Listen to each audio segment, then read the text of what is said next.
కొత్తగా ఏం జరిగింది? అవును, ఈ మధ్య ఎలా అయిపోయిందంటే టీజరో ట్రైలరో గ్లిమ్స్ ఏదో ఒకటి ఇంట్రెస్టింగ్గా ఉండి నచ్చుతున్నాయి కానీ సినిమా ఏమో నచ్చట్లేదు. ఇదే రిపీట్ జరుగుతుంది. గత కొన్ని నెలలుగా అందులో మరొకటి అయిందన్నమాట. ఇప్పుడు చీకట్లో మాత్రమే serial killer. True crime stories మీద పాడ్కాస్ట్ అంటే ఏంటా అని స్టార్ట్ చేశా. బట్ ఇదేమో కంప్లీట్లీ నీరసం. అసలు మినిమం కూడా టెన్షన్ ఎక్సైట్మెంట్ లేకుండా భలే తీశానండి. Crime thriller చూసినట్లేదు.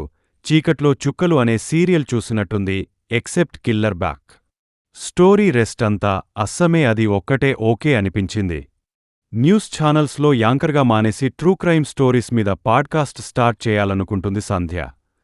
అంతలోనే తనకి క్లోజ్ మెంబర్ అయిన బాబీ అనే ఆమెని ఒక మాస్క్ మెన్ చంపేస్తాడు. ఎవడో, ఎందుకు, ఎలా అనేది ఈ చీకట్లో ఒక క్రైమ్ థ్రిల్లర్కి థ్రిల్ అనేది చాలా ముఖ్యం.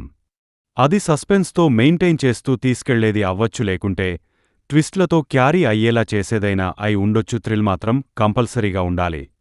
కిక్. కళ్యాణ్ భాషలో చెప్పాలంటే కిక్ ఉండాలి, లేకపోతే ఎక్కదు. ఫర్ ఎగ్జాంపుల్, అప్పట్లో నేరాలు ఘోరాలు ఒక షో రన్ అయ్యేది. 90s కిడ్స్కి బాగా తెలుసు. ఇప్పటివాళ్లకి దాని పాపులారిటీ అంత తెలియదు. నూతన ప్రసాద్ గారు రన్ చేసే టైంలో ఈ షోకి బీభత్సమైన రేటింగ్స్ పడ్డాయి. కాని తర్వాత మొత్తం పోయింది. ఎందుకు? ఆయన నర్రేట్ చేసే ఆ స్టోరీ టెల్లింగ్లో కిక్కు, థ్రిల్లు ఉండేది. కాని తర్వాత వాళ్లలో అది మిస్ అయింది. షో కూడా మిస్ అయిపోయింది. ఏది తీసుకున్నా ఎంత ఎంగేజింగ్గా చెప్పామా అనేది ఇంపార్టెంట్. అందులోనూ క్రైమ్ థ్రిల్లర్కి ఇది ఇంకా టైట్గా చెప్పాలి. ఇక్కడ ఎలా ఉంటది అంటే అసలు మినిమం సీరియస్నెస్ లేకుండా పోతున్నట్టు ఉంటది. థ్రిల్లర్ని పట్టుకోవాలని ఇంట్రెస్ట్ ఒక్కచోట కూడా రాలేదు నాకైతే. ఏంటి పట్టుకుంటున్నారా? సరే పట్టుకోండి అన్నట్టే. ఆ ఇన్వెస్టిగేషన్ ఏమో ఇన్వెస్టిగేషన్లో ఉండదు.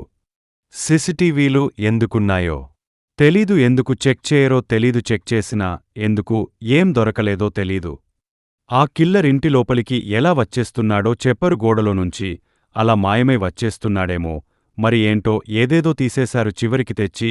ఇదిగోండి కిల్లర్ అన్నట్టు ఉంటది. అప్పటికే ఫుల్ డెడ్ బోరింగ్ ఎగ్జిక్యూషన్. దెబ్బకి పెర్ఫార్మెన్సెస్ వైస్ ఏదో చేసుకుంటూ వెళ్ళిపోయారు అందరూ. ఇన్వెస్టిగేషన్ సరిగ్గా లేకుంటే ఇంకా యాక్టింగ్కి స్కోప్ ఏముంటది చెప్పండి. ఓన్లీ గుడ్ థింగ్ ఏంటంటే ఫ్లాష్ బ్యాక్లో బెజియం ఒకటి ఉంటది. అది ఒకటి బాగుంది. ఫైనల్లీ చీకట్లో అంటే ఎలా ఉండాలి? కిక్కు ప్రాప్తరస్తులాగా ఉండాలి. కానీ ఇక్కడ చీకట్లో బోరింగ్గా ఉంది.